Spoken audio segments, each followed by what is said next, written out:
പരിശുദ്ധ ഖുർആനിലെ 18-ാം അധ്യായം സൂറത്തുൽ കഹ്ഫിൽ അല്ലാഹു സുബ്ഹാനഹു തആല ഒരു സംഘം യുവാക്കളെ കുറിച്ച് പറയുന്നു. ഇന്നഹും ഫിതിയ, അവർ കുറച്ച് യുവാക്കളാണ്. ആമനൂ ബിറബ്ബിഹിം, അവർ അവരുടെ റബ്ബിൽ വിശ്വസിച്ചു, ഈമാനുള്ളവരായി. അപ്പോൾ അല്ലാഹു എന്തു ചെയ്തു?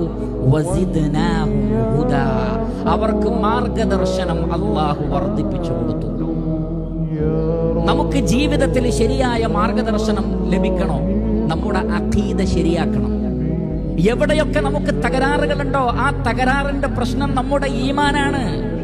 അള്ളാഹുവിലുള്ള വിശ്വാസത്തിൽ പോരായ്മയുണ്ട്, മലക്കുകളിലുള്ള വിശ്വാസത്തിൽ പോരായ്മയുണ്ട്, പ്രവാചകന്മാരിലും വേദഗ്രന്ഥങ്ങളിലും പരലോകത്തിലും ഖദറിലുമുള്ള വിശ്വാസത്തിൽ പോരായ്മയുണ്ട്.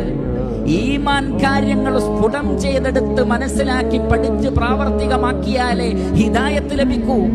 എത്രയെത്ര സ്ഥലങ്ങളിൽ അല്ലാഹു അത് ആവർത്തിച്ചു പറഞ്ഞിട്ടുണ്ട്.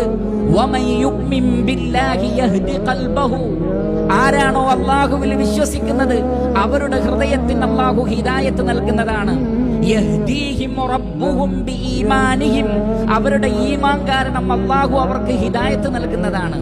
ആ യുവാക്കൾക്ക് അല്ലാഹു സുബ്ഹാനഹു വ തആല ഈമാൻ നൽകി. ആ ഈമാൻ കാരണത്താൽ എല്ലാ ഖൈറാത്തുകളിലേക്കും എല്ലാ ഹിദായത്തിലേക്കും അല്ലാഹു സുബ്ഹാനഹു വ തആല അവരെ വഴി നടത്തി.